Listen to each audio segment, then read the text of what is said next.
여야 모두 찬성한 통일교 특검법. 정작 법안이 만들어지기까지는 좀 시간이 더 걸리고 있는 것 같은데요. 서로 시간을 끈다, 사실은 안 하고 싶은 건 아니냐, 뭐 이렇게 상대를 공격을 하고 있습니다.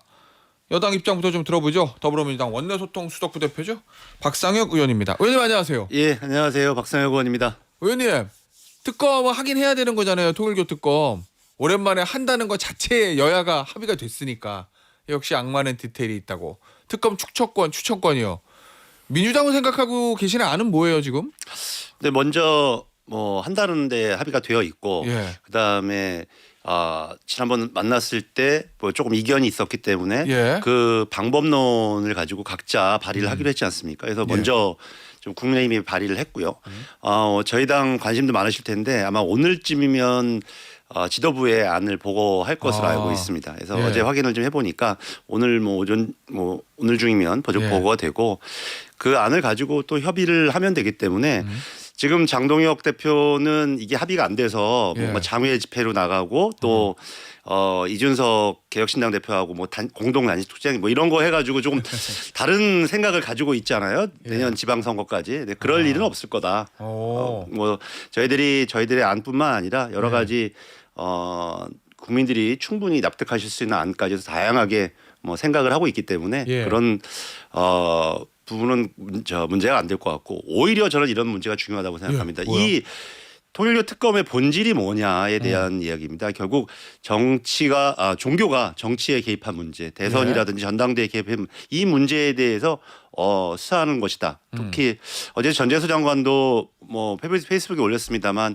제일 문제가 되고 있는 뭐 한일 해저 터널이라든지 이런 문제들에 대해서 수사하는 것, 저는 이런 부분들이 가장 중요하다고 생각합니다. 그건 여야 공이 똑같다. 예, 거기 어제 보니까 우리 홍 전 대구시장이시지 않습니까? 홍준표 대구시장도 그런 얘기 하셨잖아요. 정확하게 이 문제의 본질은 종교가 정치에 개입해서 자신들의 입맛대로 정치인들을 선택한 이 문제에 집중해야 된다는 거거든요. 그게 저는 거기에 집중할 수 있는 제도를 만들면 된다라고 생각합니다. 그러니까 단순히 의원 또는 전 의원 몇 명이 뭐 금품 받고 이것도 중요하지만 근본적으로 전당대회나 당내 경선 개인 문제를 보시겠다는 거잖아요. 거기에 부수돼서 나온 것이고요. 거기에 뭐 저하고 홍준표 시장하고 생각이 똑같은데 저는 통일 특검뿐만 아니라 거기에는 여러 종교 다른 비슷한 종교 단체도 있었지 않습니까?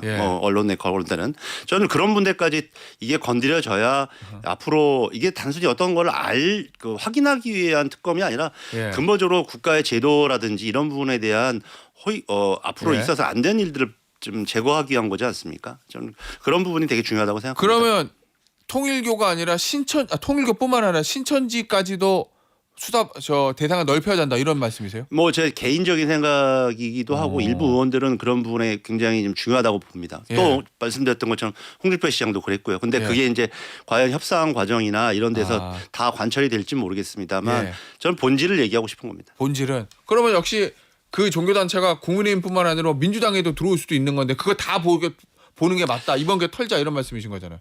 근데 뭐 지금 나와 있는 것을 어떤 특검이라는 걸 무작위적으로 많이 할 수는 없는 거고 현재 나와 있는 사실을 중심으로 수사를 해야 되겠죠. 그렇다고 한다면 홍준표 시장이 억울해하는 그때의 전당대회라든지 그리고 그 이후에 있었던 뭐 여러 가지 대선 경선 과정이라든지 이런 부분들이 핵심적인 사안이 되겠죠. 그럼 국민의힘에서 그거 안 받을 것 같은데요. 야, 뭐 우리 전당대회만 한다는 거야. 니네들 없냐? 한번 보자 이럴 것 같은데요. 저희는 그런 부분 관련돼서 문제가 되거나 당내에서 그런 부분 관련해서 비판이 있거나 한 적이 없습니다. 그래요? 알겠습니다. 아니 그러니까 추천권 자체는 지금 국민의힘에서 변협 얘기하니 죄송합니다. 대법원 얘기하니까 이제 민주당에서는 뭐 헌재하고 민변 얘기했고, 그러니까 국민의힘이 바꿨어요.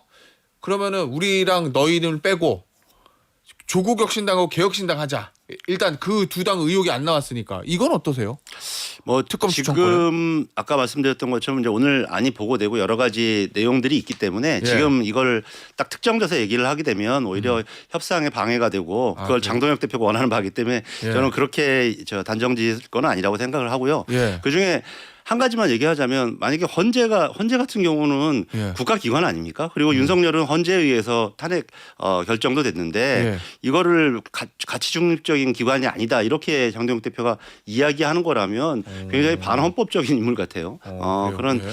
저희들은 거기에만 뭐 꼭 연연하지는 않지만 지금 말씀드렸던 것처럼 공신력 있는 그러니까 국회가 추천하는 게 맞는지 아니면 외부의 기관, 제3자에 의한 것이 맞는 건지 그런데 결국 국민들이 수용할 수 있는 방안들을 협상해 낼 겁니다. 의원님, 장동혁 대표가 원하는 바다라는 그 표현 있잖아요. 방금 전에 말씀하신 공전되는 거를 원하고 있다 이렇게 보시는 거잖아요. 의원님. 왜냐하면 예, 그 나왔던 오히려. 패스트트랙에 올리겠다라든지 뭐 이런 거를 보면 저는 놀랬거든요. 아니 이제 하기로 하고 협상을 하기로 했고 그리고 각자 그 발의를 해서 그걸 가지고 논의하기로 했는데 갑자기 패스트트랙에 올리겠다라든지 이런 거는 도저히 뭐 쉽게 국회 절차를 아는 분은 상상할 수 없는 얘기인데 결국 이걸 공전하고 또는 깨지고 결국 이걸 가지고 빌미로 나가서 장외로 나가고 그다음에 개혁신당과 모종의 뭐 어떤 연대를 하고 이게 내년도 지방선거로 가고 결국 이렇게 가는 게 장동혁 대표가 지금의 당내에서 직면한 위기 상황들이 있지 않습니까? 12.3 내란을 사과하지 않는 상황 그런 문제들에 대해서 비판받고 있는 점들 이런 것들을 모면하려고 하는 저는 그런 걸로 보여지거든요. 저는 이 지금 사안은 오히려 국민들에게 토요일교육 특검을 한다라는 굉장히 선명한 메시지로 합의를 했기 때문에 그 추천권이라든지 이런 문제들은 오히려 쉽게 합의할 수 있다고 생각합니다. 크게 문제가 되지 않는다고 생각해요. 오히려 국민의힘에서 판이 좀 깨지는 걸 원하고 있다 이런 말씀이세요. 예. 장동혁 대표 본인의 정치적인 입지 때문에 그런 말씀이신 거잖아요. 그죠? 뿐만 아니라 국민의힘이 그게 지금으로서는 오히려 앞으로 이 통일교육 특검이 제대로 수사가 된다면 좀 전에 말씀드렸던 것처럼 그런 본질의 문제에 있어서 다 나경원 의원이라든지 권성동 의원이라든지 이런 부분들 더 추가돼야 될 부분들이 많기 때문에 그런 게 훨씬 더 부담스럽겠죠. 알겠습니다. 쿠팡 얘기해 볼게요. 의원님. 어제 쿠팡이 자체 조사 결과를 냈어요. 그 개인정보 유출했던 중국인 직원을 찾아서 자백을 받았다. 자료도 우리가 회수했다. 유출된 정보는 3,300만 개가 아니라 3,000개에 불과하다. 정부는 지금 일방적인 주장이라고 이거 믿을 수 없다 이런 입장이거든요. 이 쿠팡의 기습 발표와 그 내용 그거 어떻게 보셨어요? 저도 맨 처음에 기사를 보고서 제가 잘못 처음에 보도가 된 줄 알았어요. 왜냐하면 이게 중국인이라고 처음에 우리가 알고 있었는데 이 보도를 보니까 이게 마치 국내에서 어떤 이런 쿠팡 자체 조사가 있었는 줄 알았는데 조금 자세히 보니까 중국에 가서 이런 쿠팡이 했다라는 거 아닙니까? 중국 가서 조사했다. 그런데 저는 지금 여러 가지 문제점들을 짚습니다만 마치 저 가해자가 자기가 피해자인 양 조사를 한 것도 문제인데 뭐 우리 진행자도 잘 아시겠지만 이게 중국과의 여러 가지 외교 문제도 발생할 수도 있겠어요. 왜냐하면 이렇게 마치 내용을 보면 사실상의 강제 수사에 준하는 형태로 뭔가 조사를 한 것 같은데 중국에 가서 어떤 사설 기업이 이렇게 그 사람을 만나서 조사를 하고 할 수 있는 상황이 됩니까? 그 영화에서나 나오는 거지. 그래서 이거는 앞으로 외교 문제로도 비화할 수 있겠다라는 생각을 저는 개인적으로 했습니다. 그다음에 말씀드리고 있는 것처럼 쿠팡이 스스로 지금 자신들이 여러 가지 책임을 져야 될 입장에서 일방적으로 발표를 하고 뭐 정부와의 협의도 없고 오히려 좀 경찰 수사를 받고 또 정부의 조사를 받고 있는 상황에서 이렇게 발표를 한다. 도저히 납득할 수 없는 상황인 거죠. 그 앞으로 이거 어떻게 대응하실 계획이세요? 근데 어제 지금 국정조사 얘기 나오잖아요. 어제 아마 저 오후에 25일 성탄절임에도 불구하고 뭐 김영범 실장이 관계부처 뭐 장관들 모아서 대응을 한 거고요. 국회 차원으로 보자면 저희들이 쿠팡 청문회를 좀 준비하고 있습니다. 청문계획서를 채택하고 뭐 여러 가지 증인들을 부르려고 하는데 저희들이 지금 국회 상황들을 보면 중요한 거는 어떤 상임위에서 하는지 이 문제의 핵심은 의지입니다. 그 상임위원들이 얼마만큼 이런 문제들에 대해서 의지를 갖고 있느냐 그런 걸 보면 과방위가 물론 아주 정면으로 모든 걸 여기서 다 다루는 상임위는 아니지만 이미 한 차례 청문회도 했었고 우리 김현 간사라든지 굉장히 의지를 갖고 있습니다. 예를 들어서 제가 정무위 소속이지만 정무위에서 그 김병주 MBK 회장 청문회 하자는 얘기를 지난 2월 3월부터 했는데 안 됐어요. 야당 야당이 아니라 민주당 의원들이 그렇게 하자고 했는데 안 돼요. 이런 식으로 미온적인 뭐 제가 특정인이기 때문에 얘기를 하지 않겠습니다만 그런 태도를 보이는 곳에서는 하기가 굉장히 어렵습니다. 그래서 저희들이 과방위에서 지금 진행하게 되는 거고 연합해서 많은 의원들이 지금 청문회를 준비하고 있습니다. 아니 보니까 국민의힘은 이거 불참할 가능성이 크다고 연석 청문회. 왜 협의가 안 되는 거예요? 왜냐하면 쿠팡 자체에 문제가 있다. 이거 조사해야 된다는 거는 여야 공이 다 공유하는 부분이잖아요. 다시 한번 듣는 분들께 좀 말씀드리겠는데 국정조사를 하려면 예. 국정조사는 시간이 굉장히 오래 걸립니다. 생각보다. 그래서 저희들이 국정조사도 좋다. 근데 그 전에 빨리 청문회를 하자. 그리고 사실상 1차 청문회를 과방에 했지 않습니까? 예. 거기서 저는 여러 가지 쿠팡의 아나무인격인 태도들도 밝혀졌다고 생각합니다. 뭐 성과가 충분히 있었다고 생각해요. 예. 그리고 그 범킴이라는 사람이 어떻게 이 회사를 운영하는지도 밝혀졌습니다. 그러면 그 과정에서 연합청문회를 통해서 또 추가적으로 확인하고 거기다가 이제 어제 같은 경우는 황당한 좀 발표까지 했지 않습니까? 이런 부분에서 확인하고 나서 또 필요하면 또 국정조사를 갈 수 있는 그런 준비들을 하면 되는 거고요. 저는 왜 국민의힘이 아까도 말씀드렸던 것처럼 뭐 여기하고 무슨 관계가 있는지 모르겠습니다만 항상 이런 데 대해 대기업 뭐 또는 외국계 이런 데에 대해서 굉장히 미온적인 태도를 보이는 것 그게 저 국민의힘의 태도라고 생각합니다. 국민의힘이 미온적이어서 안 들어오는 거다 청문회에. 이런 말씀이신 거잖아요. 지금 뭐 최민희 위원장 얘기를 합니다만 예. 과방위만큼 그런데 의혹을 가지고 있고 노력하는 데가 없습니다. 자신들이 더 잘 알 겁니다. 그리고 국회 사정을 아는 분들은 더 알고 있고요. 국민의힘은 청문회 하나만 안 하니까 국정조사하자 이 얘기인 거죠. 청문회를 하나만 하나가 아니라 아까도 말씀드렸던 것처럼 지금까지 밝혀진 것들이 다 청문회를 통해서 밝혀진 거고요. 예. 그리고 국정조사는 더 시간이 걸리기 때문에 국정조사 이거 하고서 하면 안 되는 겁니까? 아니거든요. 예. 지금 하면 더 많은 것들이 밝혀질 것이다. 그리고 국정조사는 국정조사대로 준비하면 된다라는 겁니다. 알겠습니다. 국정조사도 나중에 필요하면 한다 이런 입장이신 거잖아요. 그냥 민주당은. 그렇습니다. 예. 저희들은. 자 그런데 이 쿠팡이 범킴은 미국 사람 미국에 있고 어쨌든 본사는 미국에 있어요. 지금 보니까 대관 미국에서 워싱턴에 로비를 엄청 해가지고 지금 이게 미국 조야 인사들이 한국 정부에 대한 압박이 있다. 이거 통상 문제로 가져가려고 한다. 이런 보도들이 오늘 아침 쏟아지고 있거든요. 이 상황은 어떻게 봐야 됩니까? 그래서 맨 처음에 저희들이 연합청문회를 준비할 때는 외통위가 들어가 있지는 않았거든요. 예. 그래서 이런 문제들이 나타나니까 외통위까지 포괄해서 하려고 하는데 저는 이 문제에 대해서 단호하게 대응을 해야 된다고 생각합니다. 왜냐하면 쿠팡이 처음 성장할 때는 마치 토종 기업처럼 얘기를 하면서 맞아요. 성장했고 그렇게 사람들을 만나왔습니다. 네. 그런데 만약에 이런 문제가 잘못 앞으로도 발생한다면 우리가 이제 저도 뭐 그런 유니콘팜이라는 유니콘 기업들을 양성하기 위한 의원 모임을 하고 있는데 계속 미국에다 상장하고 국내에서 시장 일을 하면서 미국에 상장하고 나는 미국 기업이다. 이런 식으로 빠져나가는 아주 안 좋은 사례를 만들 수 있거라고 생각합니다. 그래서 이런 문제들에 대해서는 굉장히 주권적인 차원에서 굉장히 단호하게 대응을 해야 될 거라고 생각을 하고요.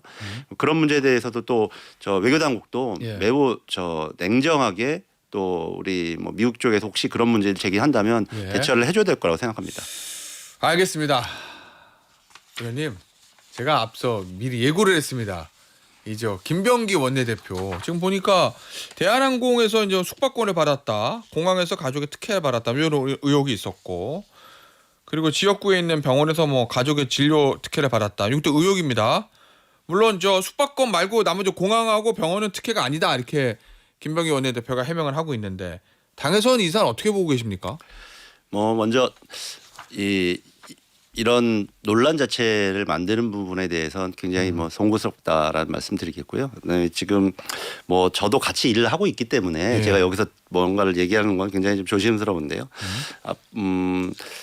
뭐 당 내부에서도 여러 가지 얘기들이 있을 겁니다. 그래서 그리고 또 김병기 대표가 갖고 있는 여러 가지 이 본인의 상황들 이런 부분들 답답한 심정들도 충분히 있기 때문에 이런 지금 어제의 뭐 공개라든지 이런 것도 한 것으로 저도 뭐 물어보진 않았습니다만 오히려 물어보는 게 좀 어려울 것 같아서 얘기를 물어보진 않았는데 결국 필요한 부분에 대해서는 본인도 더 얘기를 하시지 않겠는가 또 그래서 조금 이 부분 관련돼서는 좀 지켜봐 주시는 게 지금 뭐 제가 드리기는 말씀을 드리기가 굉장히 좀 어려운 부분도 있다는 거 충분히 이해 가능하실 거라고 생각합니다. 예. 하나만 더. 요거 오늘 아침에 이제 이 조선일보 아니고 경향신문죠. 진보 언론인 경향신문 기사 제목인데 문진석 인사청탁, 김병기 숙박권에 다 조용, 민주당의 제19 감싸기. 좀 비판적으로 진보 언론에서 기사를 썼거든요. 이 상황은 이건 어떻게 보세요? 그러니까 아까도 말씀드렸던 것처럼 이런 최근에 여러 가지 좀 언론에서만 지적하고 있는 사항들에 대해서 저희들도 잘 인식을 하고 있고 그런 부분에 대해서는 제가 송구하다는 말씀을 다시 한번 드렸는데요. 지금 그런 부분까지 포함해서 저희들이 또 더 잘 개혁하고 또 의회를 잘 운영하는 것으로 지금 말씀드리겠습니다. 일단 김병기 원내대표 알아서 잘 정리할 거다. 조금은 기다려 달라 이런 말씀이신 거잖아요. 그렇죠. 뭐 지금은 제가 드릴 수 있는 말씀은 거기까지입니다. 알겠습니다. 왜냐하면 이 또 개인적인 부분들도 다 연관되어 있기 때문에 뭐 제가 드리기에는 조금 제한적인 부분이 있습니다. 알겠습니다. 이거 보죠. 허위조작 정보 근절법 이른바 정보통신망법 개정한 거. 이거 근데 비판이 많아요. 뭐 그냥 보수 언론이라든지 뭐 보수 정당에서뿐만 아니라 뭐 정의당, 거기다 진보당, 뭐 참여연대 뭐 다 지금 뭐 진보 언론 마찬가지고 비판적이거든요. 대통령의 거부권 행사라고. 이거 어떻게 봐야 돼요? 왜 어떻게 보면 민주당의 우군들도 조차 반대하는 상황인데. 그러니까 지금 상황이 그 미디어 상황들이 예전에 전통적인 상황과는 좀 많이 다르지 않습니까? 예를 들어서 올 초죠. 얼마 전이었던 것 같아요. 그 스카이데일리 사건. 뭐 이런 거를 보게 되면 이 허위 조작 정보가 어떻게 영향을 미치는지도 우리는 잘 알게 되었습니다. 뭐 이미 또 이런 피해가 정치인들뿐만 아니라 일반 시민들 뭐 특히 유명 연예인들한테 어떤 큰 해악이 왔는지도 잘 알고 있거든요. 그래서 전통적으로 자율 규제가 옳다. 이런 것만으로 지금 가능한 세상이 되었을까? 우리가 그 철학적으로 배웠던 그렇지 않다. 여기에 대해서는 분명한 조치들도 필요한 시대가 된다. 왜냐하면 AI가 더 많은 지금 여러 가지 정보들을 조작할 수 있고 위험성들이 있거든요. 그래서 그런 부분에 관련된 전 법이라고 생각을 하고 이 과정 중에서도 시민사회와 대화를 많이 했고 걱정하시는 어떤 표현의 자유의 위축 효과 이런 부분들을 방어하려고 하는 여러 가지 제도들도 만들었고 앞으로 후속 조치로 사실적 명예훼손이라든지 이런 부분들은 잘 아시는 것처럼 형법과 함께 손보려고 하는 것도 저희들의 태도입니다. 그래서 지금 걱정하시는 것만큼 이번 법이 그런 부분을 영향을 미치지 않을 거라고 저는 생각이 들고요. 그런 부분에 있어서는 모든 부분을 다 이번에도 수정하거나 고려했다 이렇게 말씀드리겠습니다. 그러면 대통령이 거부권 행사하면 안 된다 이런 말씀이신 거죠? 그렇죠. 저희들이 주도해서 만든 법이고 이런 부분과 관련되어 가지고는 여러 차례 논의도 했기 때문에 그런 부분들은 저희들이 충분히 좀 반영을 시켰다는 말씀드리겠고요. 그리고 앞으로 이런 부분과 관련되어서 또 혹시라도 문제가 생긴다면 더 그런 부분들은 열린 대화 자세를 가지고 대화할 준비가 되어 있습니다. 저희들은. 알겠습니다. 오늘 인터뷰 여기서 마무리하도록 할게요. 더불어민주당 박상혁 원내소통 수석 부대표였습니다. 의원님 감사합니다. 예, 고맙습니다.